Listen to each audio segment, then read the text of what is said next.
always have to finish the food on my plate.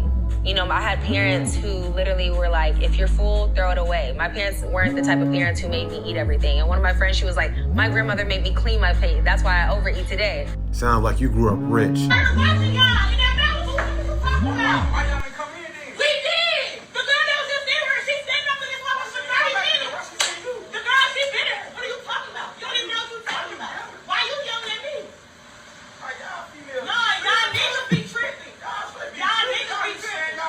He paused for a moment and was like, y'all females be tripping.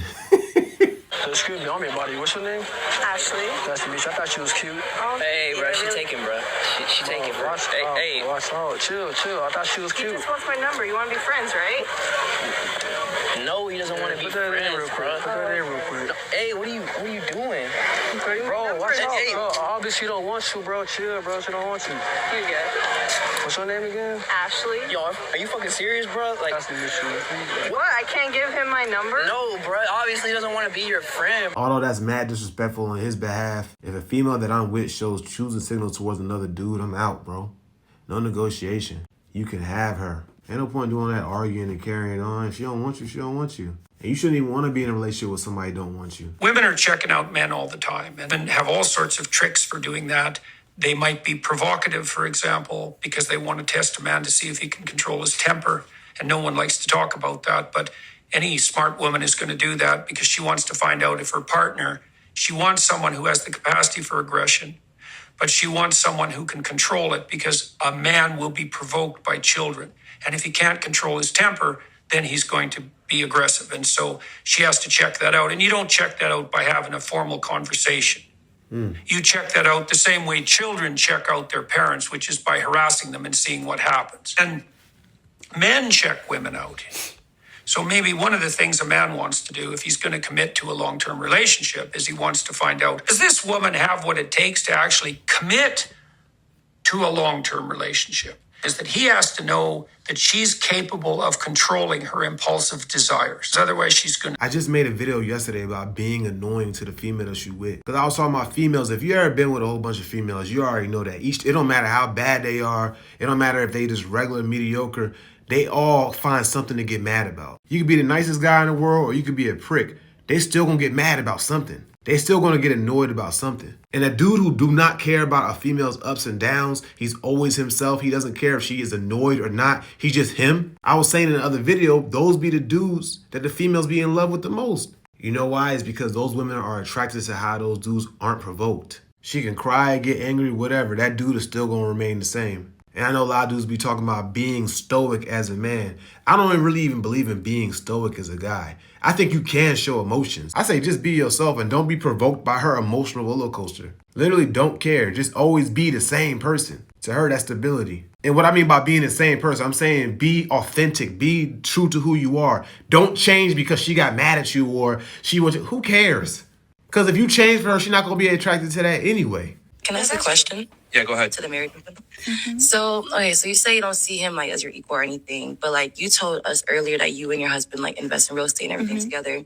So you mean to tell me all this work that you've been putting in with him, all this effort and everything, if some girl just walks in the room and he's head over heels, spending money that y'all both worked on and everything for this girl, putting all this energy and everything that you had to work years and all this stuff for, that's not gonna bother you? You gonna be okay with that? What if he put you Right, off I understand your question, but the Just to thing be is stable? that my husband is going to want to spend his money on me, but I expect him to be sexually attracted to other women. Yep. How do you know that? Because I know a lot of married Because men men that are spend money on wired side sexually. chicks. And, well, women, men want sex, girls want money.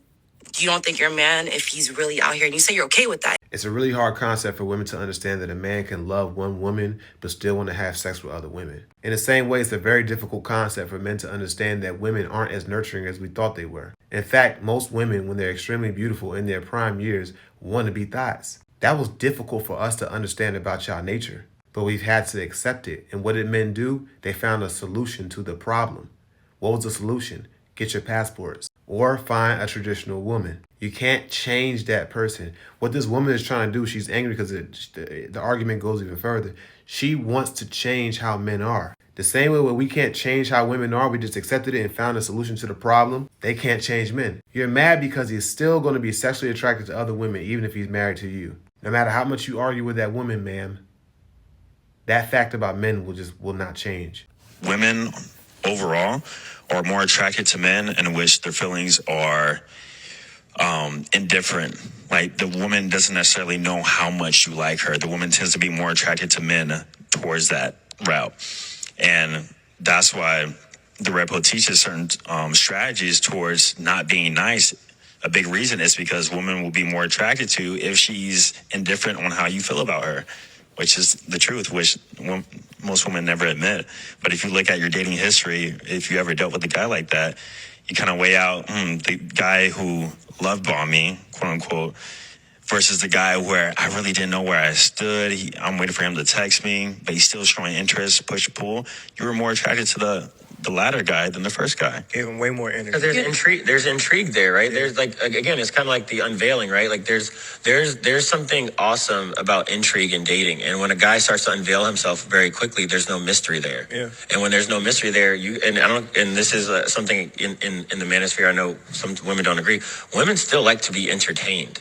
And when a woman's in a space and they're not entertained, there's no intrigue there, they're more likely to leave. As soon as they get bored. As soon as they get out bored. of there. 100%. First dude is right, second dude don't know what he's talking about. The real reason why I believe that women are attracted to men who are indifferent is simply because most men are simps. Most men give women all the validation they desire. So the guy who's indifferent, the guy who's not really showing her interest, or he kind of is, not kind of really, she don't know where he stand, that guy's going to stand out because everybody else is giving her abundance of attention. The second is women love emotional variety because they're emotionally various. They're never just one type of emotion.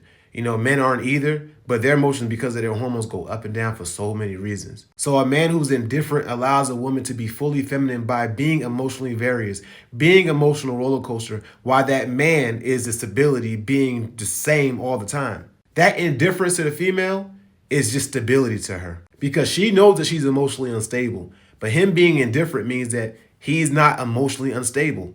Emotions don't move him at all. At least her emotions don't. I'm not going to say emotions don't move him at all because let his favorite football team win the championship. Then, you know, emotions all over the place. You know what I'm saying? Definitely taught me that. Yeah. I think I've taught... what have I taught him? Wow. I think I've maybe taught him to be in the moment.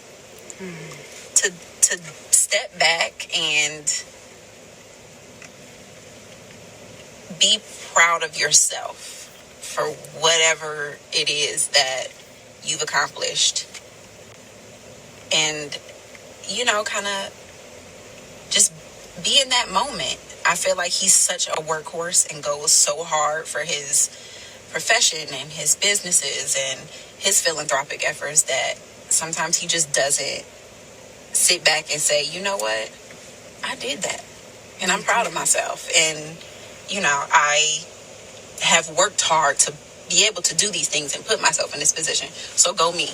What makes this so interesting is that whole argument or discussion about what do women bring to the table and what do men bring to the table. The lady first asked, what has he taught you? And she said that he taught me that you can do whatever you want, whatever you set your goal, whatever you set your mind to, you could accomplish. And then when it got to her trying to see what she has taught him, she couldn't really think of anything. So she just made up, she's being honest, but she basically she just made something up. But the truth of the matter is we don't really need women to teach us anything. We just need women to be peaceful. Be our peaceful person. Be the person that can comfort us, that can love us, that can nurture us. That's what we need. Women look to us to be the leaders and the ones who are the directors and the teachers. That's why they say they want a man that can lead them. That's why they always love men who are in leadership positions and high status positions and high value men, because they want a man to lead. So I think it would have been better off if she would have said, I don't really think I taught him anything, but I have been there to cultivate and to nurture his greatness. And one of the reasons why he is so successful is because I give him that emotional balance, which I really believe that she does, because she really seems like a really good woman, which is probably why he wiped her up so early. Like, I think he was with her before he even got to the NBA.